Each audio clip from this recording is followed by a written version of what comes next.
selamat siang. Saya dengan Alvin Lim, kembali kita di LQ Indonesia Law Firm. Hari ini ada banyak sekali wartawan-wartawan dari media massa yang menghubungi saya dan meminta komentar saya tentang penegakan hukum terhadap peristiwa penahanan Habib Bahar Smith. Saya mau menegaskan bahwa saya tidak akan masuk ke ranah materi tentang benar atau salahnya Habib Bahar Smith dan perbuatan dia yang dianggap melecehkan atau memberitakan berita yang melanggar SARA di situ. Itu nanti adalah ranah di pengadilan. Tapi komentar saya kepada wartawan-wartawan dan media massa hanya satu, yaitu perbedaan penanganan perkara dan kewenangan Polri di dalam kasus Habib Bahar Smith dengan kasus investasi bodong. Ya, jadi itu yang mau saya pertegas dalam video ini. Bukan tentang materinya benar atau salahnya seseorang, itu nanti dibuktikan di pengadilan. Ya, bukan ranah dari kepolisian. Tapi saya mau mengkritisi polisi satu hal, yaitu mengenai proses penanganan perkara yang menjadi kewenangan mereka. Sebelum saya memulai, saya ingin mengingatkan, biar video ini tolong disampaikan kepada Kapolri dan kepada seluruh pemimpin, ya, Kapolda, Kapolres yang bilang bahwa mereka akan menegakkan hukum dan akan memberantas oknum. Saya mau mengingatkan, ini janji Kapolri. Tolong dilihat, ini janji beliau ketika sedang fit and proper test di DPR. Mari kita dengarkan bersama. Dan tentunya potret-potret lain tentang kondisi saat ini yang harus diperbaiki. Tidak boleh lagi ada hukum hanya tajam ke bawah tapi tumpul ke atas. Oke, kita baru saksikan tadi ya. Jadi ini bukan kata-kata saya. Ini kata-kata dari pemimpin tertinggi Kapolri, yaitu Kapolri, pemimpin tertinggi institusi Polri. Apa yang tadi beliau bilang di fit and proper test di hadapan anggota DPR Komisi Fraksi 3. DPR ini wakil rakyat. Jadi Kapolri ini berjanji, memberikan janji. Ya, dia mengetahui, dia bilang dia akan memperbaiki kondisi yang dia ketahui saat itu dan akan diperbaiki, yaitu hukum tidak akan lagi tumpul ke atas. Ini yang saya mau kritisi. Ya, bagaimana perbedaan antara penanganan Habib Bahar Smith dengan penanganan investasi bodong? Ya, salah atau tidaknya mereka berdua balik lagi itu di ranah pengadilan. Bukan wewenang saya untuk mengkritisi, tapi bagaimana penanganan Polri. Satu, ya, yang saya mau informasikan berdasarkan fakta yang ada, laporan Habib Bahar Smith itu baru diadukan 17 Desember 2021. Ya, baru 14 hari. Sedangkan sejak dilaporkan 17 Desember di Polda Metro Jaya, nggak lama kemudian laporan polisi itu dilimpah ke Polda Jabar, yaitu kewenangan Polri.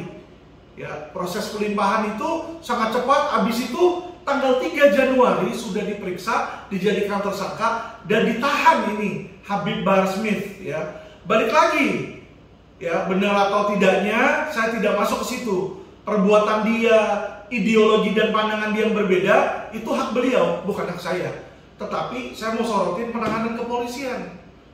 Bagaimana seorang Habib Bahar Smith, ya, yang melakukan ujaran kebencian langsung bisa ditahan dalam waktu 14 hari. Saya mau bandingkan dengan investasi bodong. Ada banyak investasi bodong yang ditangani baik di Mabes Polri maupun di Polda Metro Jaya. Ya, Indosuria itu ditangani di Mabes. Itu sudah 2 tahun dijadikan tersangka. Tidak pernah ditahan, sudah jadi tersangka.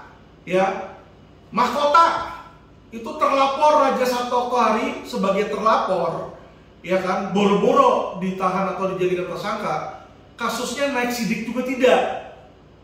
Ya, ketiga ada kasus lain lagi, yaitu Poso Sekuritas. Sama di Polda Metro Jaya ini sama Mahkota. ya. Naik sidikannya juga tidak. Yang mereka lakukan selama 2 tahun laporan tersebut hanya memanggil sudah 6 kali. Dia nanti mau coba manggil lagi ke 7 kali, 8 kali, 9 kali, ya. Jadi kita lihat ini sangat berbeda jauh. Kita balik lagi, masuk lagi ke KSPSB di Polda Jabar di situ ya.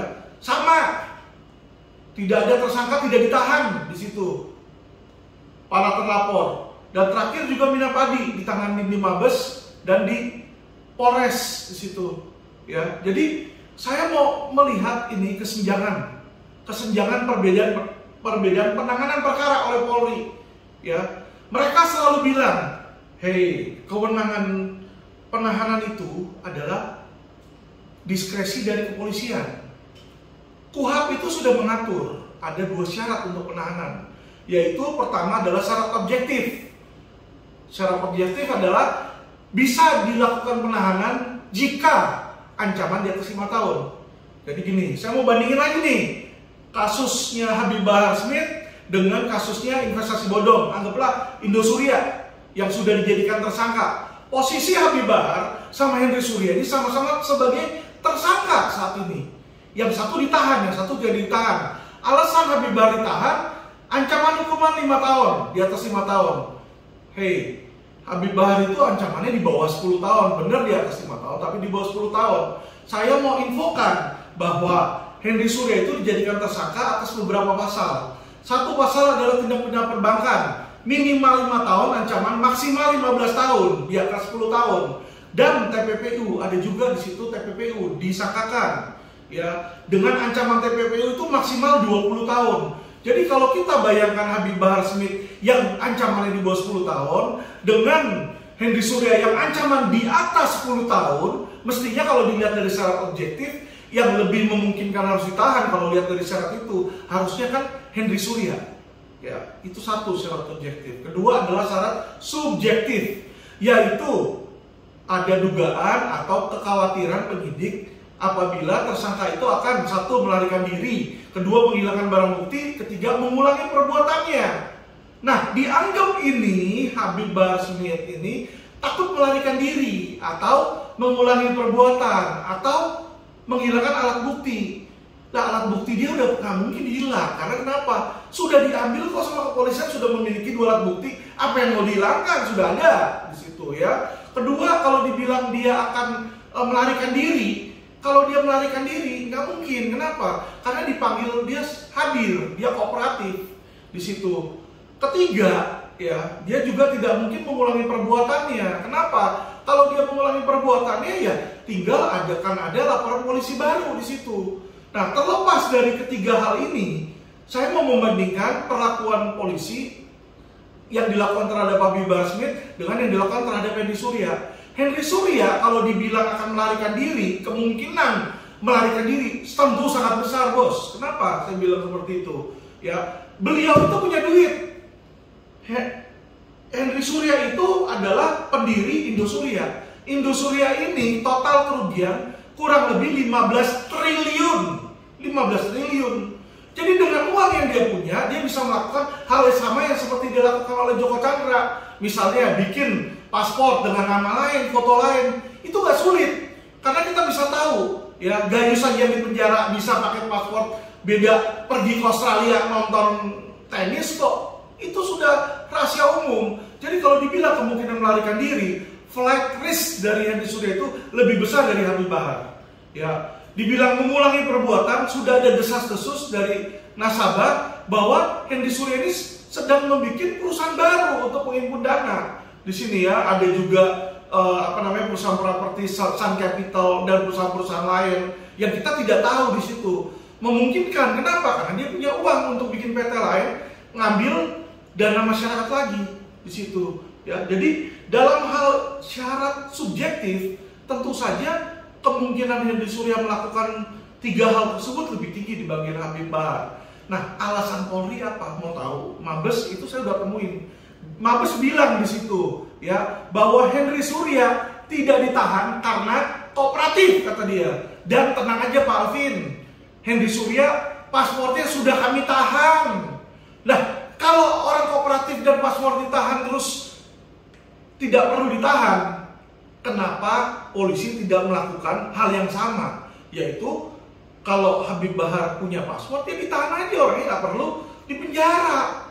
Di sini saya cuma mau bilang di sini ya, institusi Polri itu katanya tidak akan tumpul ke bawah, ya toh, akan tajam juga ke atas di situ. Tapi buktinya tajam ke atas gimana?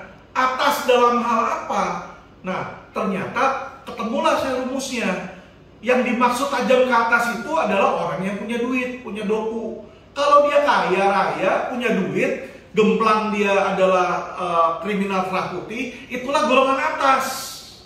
Ya, ternyata yang tidak ditahan. Coba kalau saya mau satu persatu, Kapolri mau diskusi sama saya, ya kan? Oke, saya tantang kita diskusi bareng. Ayo, mau di stasiun TV mana? Saya siapkan juga datanya. Ya, saya banyak data. Orang-orang yang tidak ditahan itu adalah orang-orang yang punya duit. Itu. Orang yang ditahan itu adalah orang yang tidak punya duit atau tidak mau memberikan suap. Ya, tidak mungkin Habib Rizik dan Habib Bahar tuh nyogok Polri. Karena kenapa? Mereka sudah punya kebencian tertentu. Saya tidak akan membahas pandangan mereka. Ya, mereka itu berbeda sama saya pandangan. Saya Kristen, mereka Muslim. Ya, kita saling toleransi. Ya, saya menghormati mereka juga. Tetapi di dalam Polri ini saya melihat adanya oknum dan adanya kepentingan tertentu. Bagaimana Polri bisa memenjarakan, dijadikan alat kekuasaan, alat politik untuk memenjarakan orang yang berbeda pendapat di situ? Apakah kriminalitas dari perbedaan pendapat dia mencemarkan nama baik orang, ya, itu lebih tinggi derajatnya dari pidana perbankan dan pidana pencucian uang? Korban dari investasi bodong ini sudah banyak orang mati loh. Indosuria aja itu nasabahnya yang tidak terbayar itu gagal bayar kurang lebih 15.000. Itu informasi dari kejaksaan, 15.000 loh. Di PKPU itu ada 8.000, ya. Belum mahkota. Mahkota itu di mana dulu mantan direktur utamanya Raja Sabta Oktohari, itu 6.000 loh korbannya. Ya, belum yang lain, Kausa Sekuritas, KSPSB ini puluhan ribu, ya. Dan kerugiannya ini triliunan. Belum Minapadi, belum BSS di situ. Jadi kalau saya lihat di sini, mohon maaf, Bapak Kapolri yang terhormat, janji Anda masih pepesan kosong. Kenapa saya bilang pepesan kosong? Ini golongan kelas atas, hukum ini masih kumpul ke atas, Pak Kapolri. Kalau Bapak Kapolri benar mau berjanji dan tidak menjilat ludah yang sudah dibuang di lantai, Anda sudah membuang ludah loh, bilang bahwa saya berjanji hukum tidak akan lagi tumpul ke atas. Nyatanya hukum itu tumpul ke atas, Pak Kapolri. Ya, tolong dong buktikan integritas Kapolri di situ, integritas kepolisian institusi Polri di sini. Ya, ini orang tuh sudah dijadikan tersangka sudah 2 tahun, tahan. Dengan seperti itu penyidik juga tidak akan main-main. Saya ke kejaksaan, saya juga ke Mabes, ya. Dari petunjuk jaksa yang ada ratusan tentang tersangkanya Hendri Surya, Juni Indria, dan Suwito Ayub, itu yang dikerjakan tidak sampai 10%. Ya, yang dipenuhi tidak sampai 10%, ini otomatis pasti dibalikin. Ya, jadi saya minta di sini, Bapak Kapolri, tolong benahin itu penyidikan. Petunjuk-petunjuk jaksa itu penuhi, lengkapi. Jangan bolak-balik sudah 2 kali di sini. Ya, tolong jangan cederai rasa keadilan. Ini sudah banyak loh korbannya, Pak Kapolri. Tolong Pak Kapolri, saya selaku kuasa hukum, saya melihat bagaimana penanganan Polri terhadap Habib Bahar. Kalau Anda merasa dia penjahat dan segitu cepatnya menahan, ya atas Undang-Undang ITE yang katanya itu pasal karet, ya toh, Undang-Undang karet. Itu bisa sekian cepat, hebat sekali kalian kepolisian. Hebat, ya saya acungkan jempol, bisa cepat itu, tak cepat tanggap. Tetapi kenapa kepada kejahatan, ya finansial keuangan yang membobol sudah ratusan triliun ini total, Anda itu kepolisian itu lemah. Ya kita ngomong baik di Mabes, TV Texas, di situ Indosuria ini 2 tahun kagak beres. Ya toh Mina Padi juga ada di Mabes Polri, apalagi Polda Metro. Ya tolong Pak Kapolda Metro, Anda bilang sudah 100% laporan polisi diproses. Ya toh Anda bilang Anda mau memperbaiki citra Anda. Biar gampang Pak Kapolda. Ini mahkota, buktikan Anda punya nyali. Punya nyali apa? Naikkan dong ke sidik di sini. Itu sudah saksi ahli loh bilang. Robintan itu kita ada rekamannya. Dibilang ini sudah memenuhi unsur. Tolong naikkan. Lah bagaimana seorang terlapor 6 kali tidak dipanggil? Apakah itu kooperatif? Pertanyaan saya. Apakah itu kooperatif? Kita dapat SP2HP sudah dipanggil 6 kali tidak hadir Pak Kapolda. Apakah itu kooperatif? Mohon maaf loh, para terlapor itu udah mencingin kalian. Institusi Polri terutama Polda Metro Jaya tidak direspek sama sekali oleh para terlapor investasi bodong. Ya, jadi Pak Kapolda kalau Anda bilang Anda sudah melakukan ono ini sudah 100% di situ pembenahan laporan polisi. Ya, saya bilang itu pernyataan kosong. Karena ini sudah mahkota ini sudah 2 tahun. Ada di Kasubdit, ada di Subdit Fismondev. Ya, mahkota, Oso Sekuritas sudah 2 tahun. Narada juga sudah lama saya laporkan di situ. Ya, itu apaan? Terlapor tidak dipanggil 6 kali tidak hadir. Rencana tindak lanjut memanggil 7 kali. Sedemikian tumpulkah kalian terhadap para terlapor terduga penjahat kerah putih? Ya, jadi di sini kelihatan sekali bahwa institusi Polri ini takut. Kenapa takut? Karena terlapor ini Raja Sabta Oktohari adalah ketua KOI dan orang dekat presiden. Ya, jadi kalau Anda bilang equality before the law, hukum juga akan tajam ke atas. Saya tidak bilang bahwa Raja Sabta ini pasti bersalah, bukan. Ya, jangan dipelintutin saya punya kata-kata. Nanti itu pembuktiannya di pengadilan. Tetapi kalau orang dipanggil 6 kali oleh kepolisian dan tidak mau hadir, apakah itu kata-kata kooperatif? Itu pertanyaan saya. Dan kalau orang tidak kooperatif dan melecehkan Polri, merecehkan Polda Metro Jaya, merecehkan Kapolda Metro Jaya, dan Anda diam saja, apakah Anda punya wibawa sebagai pemimpin? Itu pertanyaan saya. Anda tahu KUHP, kalau orang tidak kooperatif, apa yang harus dilakukan oleh polisi? Ya, Anda bisa jawab sendiri itu. Dilakukan atau tidak? Jadi kalau kalian kepolisian tidak melakukan janji kalian sendiri, ya kan? Di mana harga diri kalian? Di mana integritas kalian? Dan di mana hati nurani kalian? Kalau kalian bilang Undang-Undang Nomor 2 Tahun 2002 Pasal 2, tugas kepolisian adalah melayani, mengayomi dan melindungi masyarakat, itu tidak dilakukan di sini sebagai institusi Polri.